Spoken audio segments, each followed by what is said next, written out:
Sementara itu pemirsa, program bantuan sosial atau Bansos jadi polemik saat ini karena dianggap sebagai komoditas elektoral. Ya, para guru besar dari sejumlah universitas meminta Bansos yang hampir mencapai 500 triliun rupiah ini agar diaudit investigasi. Program bantuan sosial yang seyogianya menjadi sebuah bantuan untuk meringankan kesulitan rakyat dikhawatirkan saat ini dijadikan sebagai komoditas elektoral. Guru Besar Universitas Paramadina, Prof. Didin, menyampaikan Bansos kini sudah menjadi alat politik. Indikasi pertama, penggelontoran besar-besaran Bansos sekitar 500 triliun rupiah dan jumlah ini terbesar selama reformasi. Selain itu, Bansos tidak didukung oleh data kemiskinan yang sebenarnya. Lebih parah lagi, pembagian Bansos dilakukan oleh Presiden Jokowi sendiri, bukan Menteri Sosial. Kondisi ini memperkuat bahwa terjadi proses politisasi Bansos untuk kepentingan Pilpres.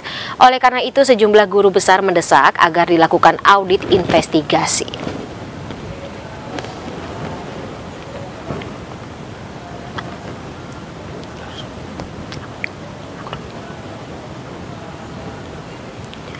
Ya, Gede dan juga pemirsa, kebijakan penyaluran bantuan sosial atau Bansos ini memang menjadi sebuah polemik tersendiri.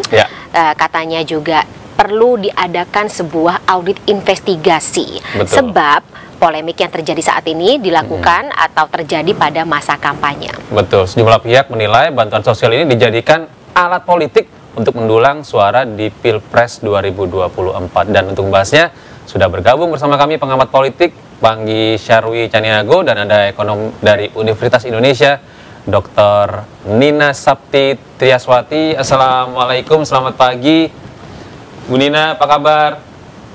Selamat pagi. Nanti Mas Pangi akan bergabung sebentar lagi ya. Iya, Bu Nina, ini kan kita ketahui bersama bahwa penggelontoran dana Bansos ini mencapai nilai tertinggi mungkin ya, tidak hanya di saat reformasi, mungkin dalam sejarah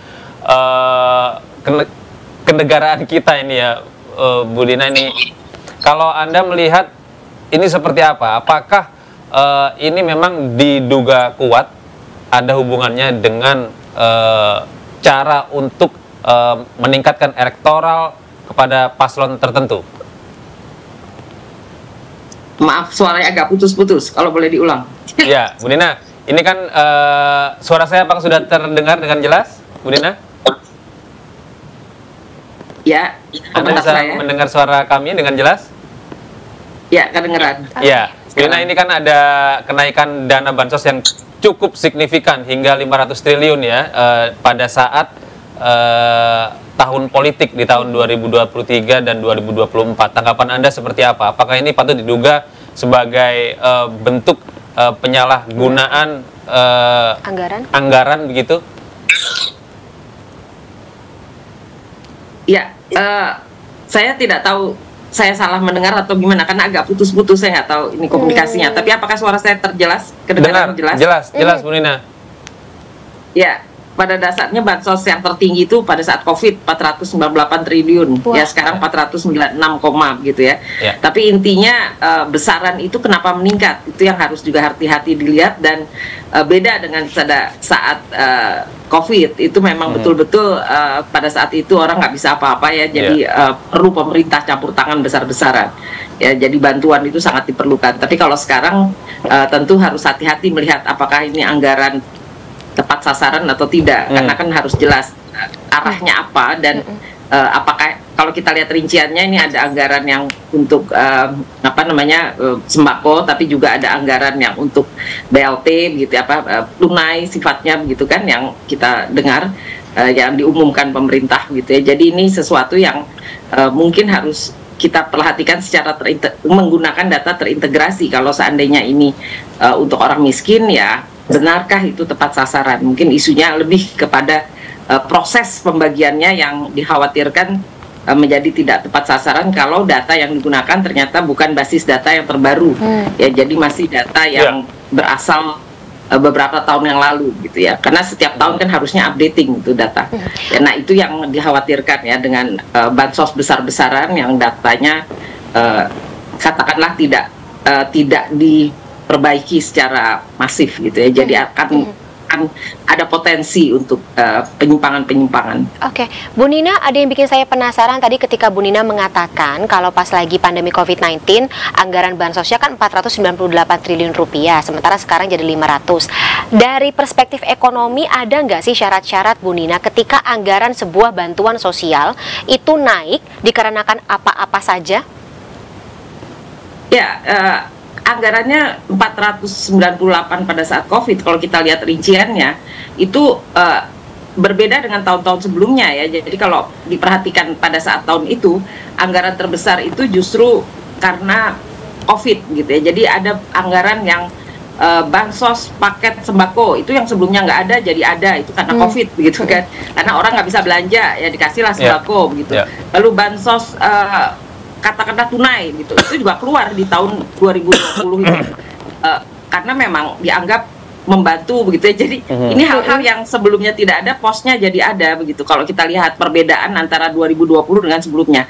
Nah tapi kalau untuk yang sekarang ini kan disebutkan ada anggaran tunai nanti. Nah ini yang kita nggak jelas bagaimana mekanisme yang akan dipakai, apakah targetnya untuk katakanlah El Nino begitu ya, atau La Nina kan jadi ada tani gagal panen. Bencana, ya. Nah ini pertanyaannya beda model kan. Jadi ada pos-pos anggaran yang berbeda dengan tahun sebelumnya yang apakah targetnya orang miskin ataukah petani. Nah ini yang data terintegrasi kemiskinannya ada nggak begitu, karena yang kita khawatirkan kan data ini belum diupdate secara baik, tapi anggarannya sudah dikeluarkan dan kemudian apa basis datanya. Nah apalagi kalau ada foto lalu dibagikannya langsung tunai nggak? Ya, jadi kita bukan langsung saja ya, tapi juga katakanlah ada yang di pinggir jalan fotonya, ada yang di mana gitu ya. Jadi pertanyaan besar dari sisi kehati-hatian ini buat pembagian anggaran itu adalah apakah data terintegrasi itu tepat sasaran? Apakah ada datanya? Yang pertama dulu, apakah datanya sudah diupdate? Yang kedua, cara membaginya, gitu ya. Jadi ini kedua hal ini yang dikhawatirkan dana sebesar ini menjadi tidak tepat sasaran. Apalagi kalau dilihat dia mengatakan ini kebiasaan kok dirapel, itu pun juga bukan sesuatu yang harusnya diteruskan. Kalau di negara-negara maju itu kan akan lebih baik kalau tidak bertatap muka ya, langsung uangnya ditransfer, bahkan kalau Iya, kita coba untuk bergabung dengan Bung Panggi Syarwi. Selamat pagi, assalamualaikum Bang Panggi. Mas Panggi mungkin bisa di unmute suaranya.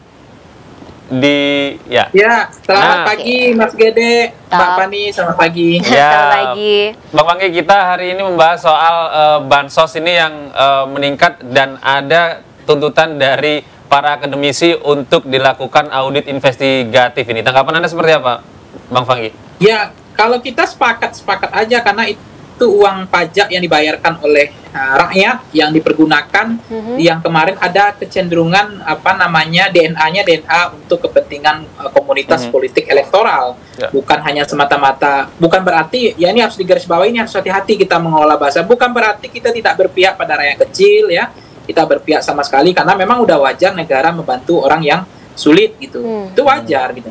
Nah, cuma investigasi bahwa ini ada kemungkinan ada skandal terkait bansos yang 496 triliun, ya itu wajib untuk dibuka secara transparan, dibuka faktanya, ditelanjangi apa yang terjadi, apa kepentingannya gitu. Karena anggarannya kan nggak main-main nih Mas Gede ya, 498 triliun, 496 triliun. Ya, itu hampir 500 triliun, itu setara dengan anggaran COVID 2 tahun yang pada waktu itu orang banyak yang meninggal, banyak yang pemutusan lapangan pekerjaan secara sepihak, itu 2 tahun anggarannya untuk COVID, itu 498 triliun. Nah sekarang, hanya tahun ini saja menjelang pemilu, kemudian ada tendensi untuk membagikan, mempercepat sebelum tanggal 14 Februari, ada apa sebetulnya? Walaupun hari ini kita bersyukur, saya sangat bersyukur sekali, bahwa bansos ini dihentikan sementara waktu, karena ini sangat mudah tergelincir kepada potensi yang disampaikan omongan Presiden sendiri, yaitu adalah potensi penggunaan fasilitas negara untuk kepentingan aspek elektoral. Nah itu penting sekali, jadi harus wajib diberhentikan, bukan lagi fardu ain, bukan fardu kifayah, fardu wajib dihentikan, karena 14 Februari kan cuma berapa hari, hanya 5 hari ke depan. Nah setelah 14 Februari ya silakan lagi bagaimana kebijakan pemerintah gitu. Jadi ya, kalau kemudian mau dibuka ini seterang-terangnya, karena negara itu kan ada komisi informasinya, bahwa ada KPK-nya, ada kejaksaan, ada Polri, bahwa dana negara tidak boleh disalahgunakan, apalagi kalau nanti ini akan menjadi temuan atau skandal nanti. Bang Panggi, tapi kalau misalnya kita melihat bansos ini dijadikan senjata, ya kami tidak mau bilang senjata ya, tapi dijadikan ya sebagai salah satu hal yang ya katakanlah masuk dalam polemik jelang pemilu 2024.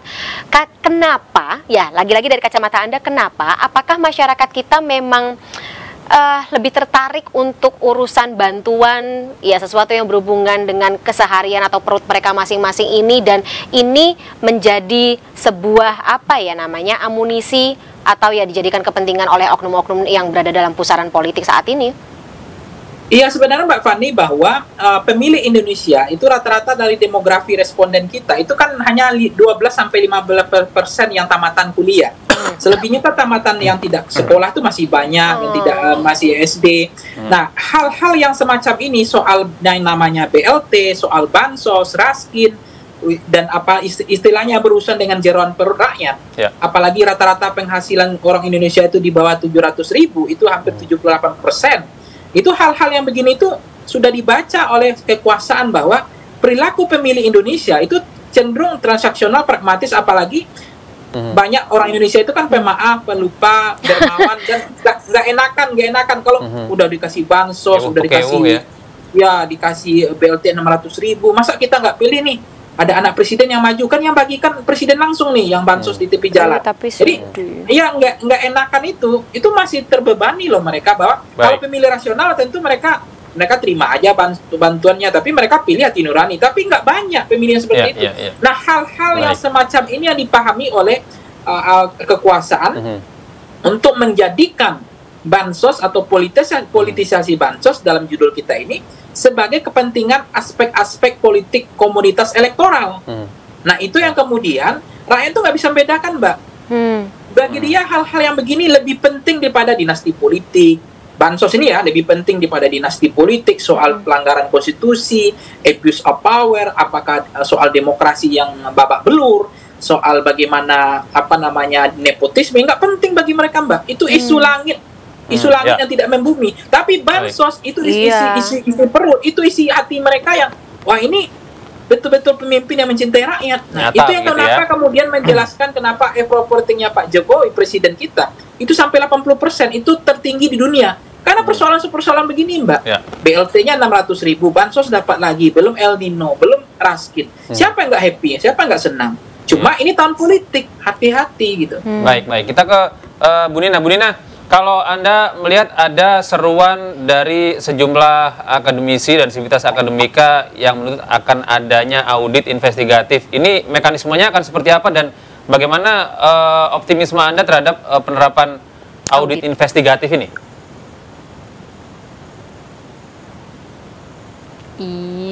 Bu Nina, apakah suara kami sudah terdengar jelas? Tadi putus-putus ya, kalau ngomong agak lebat jelas, Mas, coba diulang lagi sedikit. Oke.